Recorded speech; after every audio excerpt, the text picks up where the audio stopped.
The Public Protector has approached the Western Cape High Court to interdict Parliament from moving ahead with its impeachment inquiry. It's been looking into a fitness to hold office. Advocate Busisiwe Mkhwebane has also informed the Speaker of the National Assembly, Nosiviwe Mapisa-Nqakula, not to authorise the inquiry to proceed with further hearings. The parliamentary inquiry is, as I was saying, looking into her professional conduct in office and whether or not she's fit for purpose, pending her Constitutional Court rescission application.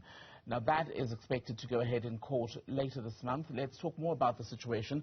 We're joined by legal analyst Mpumelelo Zikalala. Mpumelelo, good evening to you. Welcome to the program. So the Public Protector says she wants the High Court to block Parliament from proceeding with these impeachment hearings, at least until the Constitutional Court has dealt fully with her rescission application. What are the prospects of success at this point?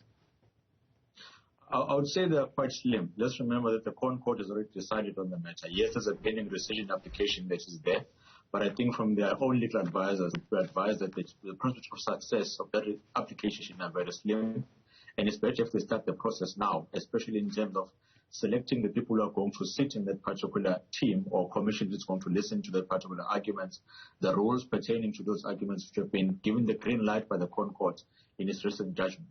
So to the preliminary issues of the proceedings of the inquiry starting are certainly going to go ahead. And certainly, I think from the side of the President is going to say, I'm enabled by the Constitution. Section 194 allows me to suspend the Public Protector if there are any inquiries that are there. In preparation of that inquiry, I'm going to write to you, Public Protector, and ask you why I shouldn't suspend you. This is your opportunity to give me valid responses of saying, in the broader sense, that these part of inquiries are not going to impact on your ability to do the work as a public protector. Hence, there's no need for you to suspend me. I'm giving an opportunity to respond to that so that at the end of the day, I'm able to take a rational decision based on facts and submissions that I've also listened or received from you as a public protector.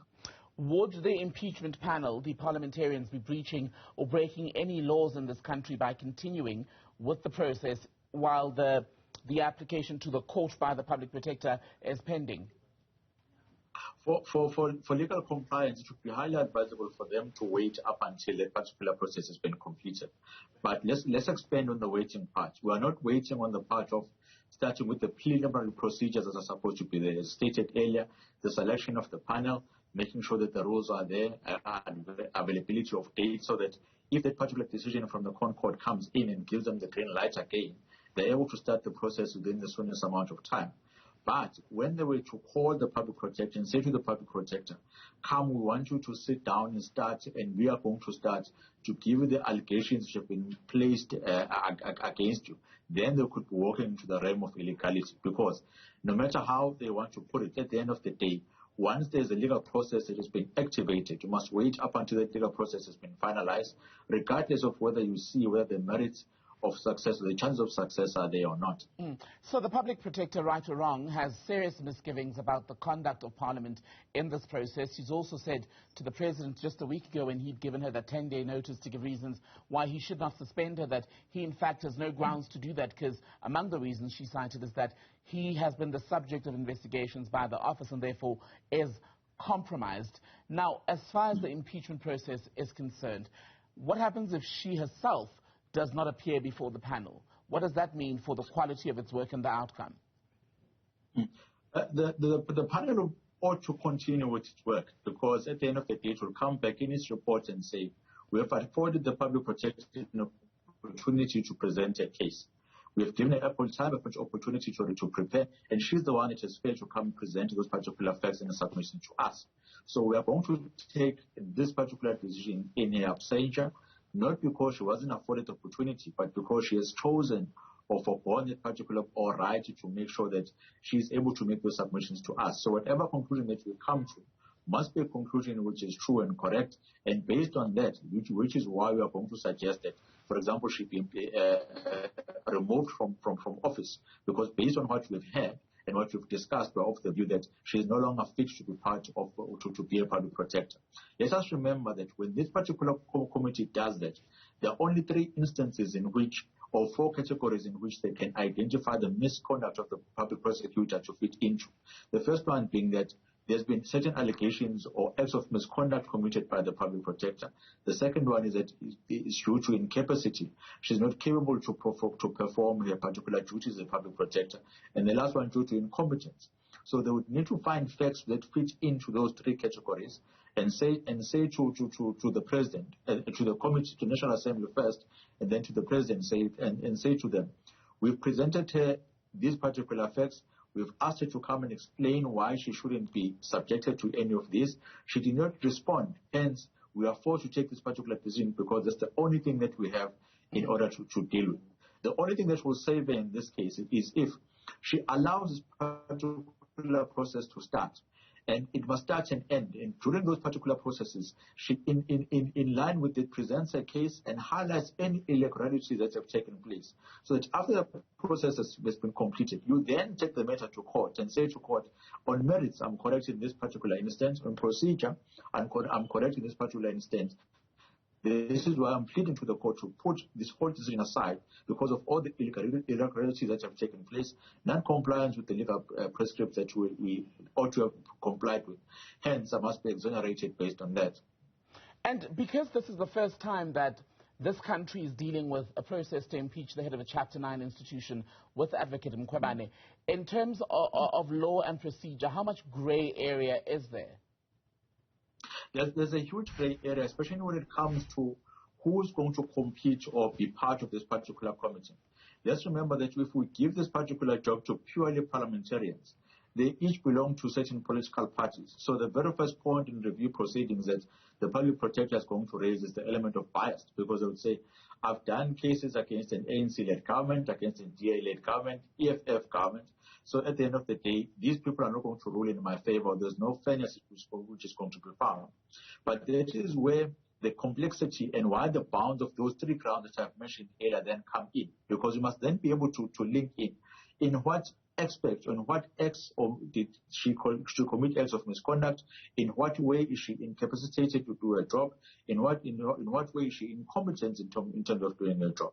So with this being a sort of, let's call it a lacuna or a loophole in our law, especially when it comes to the procedure that must be followed, certainly is going to be a ground of review at a later stage, and it is one in which the parliamentarians or the Speaker of Parliament must make sure that she's able to cover her ground, because we don't want this whole proceeding to be set aside purely due to the procedure or the legal prescripts not having been followed. Let's come back to the theme around fair hearing, right? Because that has been what has been central to much of the legal back and forth here. The deadline, the 10-day deadline given by the President to the Public Protector to indeed give those reasons why she should not be suspended has come and gone. She, in a letter in response to that, did not so much state many more reasons to say you don't have the legal power to do it, A, and B, you're compromised as head of state who's been the subject of Public Protector investigations to make such a call. Is that sufficient response to what the directive of the request of the President was, or the request by the President was?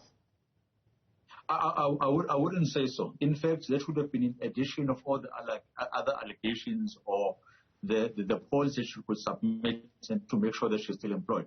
The first one being that these particular allegations are not going to hamper my work in which I'm doing as a public protector. Second one being that there are very important discussion documents or risk investigations that I'm doing, which are pertinent to the job that you employed me to do or you've nominated me to do. So if you move me away just because you want to complete these particular allegations, you're not going to get anything. In fact, I'm going to suffer prejudice. My office is going to suffer prejudice. But let me show you what I've been doing in all these months since you've hired me, since I was appointed as a public protector. The clean audit record can then be highlighted. The number of cases that have been submitted and investigated by her successfully can be one of the highlights that can be there. The number of court judgments that she has been able to win in court will also be highlighted. So it's her opportunity to say to the President, Mr. President, I'm doing my job in the best way in which I know how to do it. I've been acquiring those particular results. What this particular commission or this particular process is doing is changing my good name, and they have no grounds for it. To prove to you that they have no grounds for it, I haven't even been finished with a detailed sort of charge sheet that will tell me these are the incompetencies that I've done, this is the allegations of misconduct that I've done, these are the allegations of incapacity in which I'm being accused of. So I'm writing to you in a vacuum, and I'm reserving my right to further submit further submissions at a later stage, once I've been finished with a clear record of exactly what am I being charged with.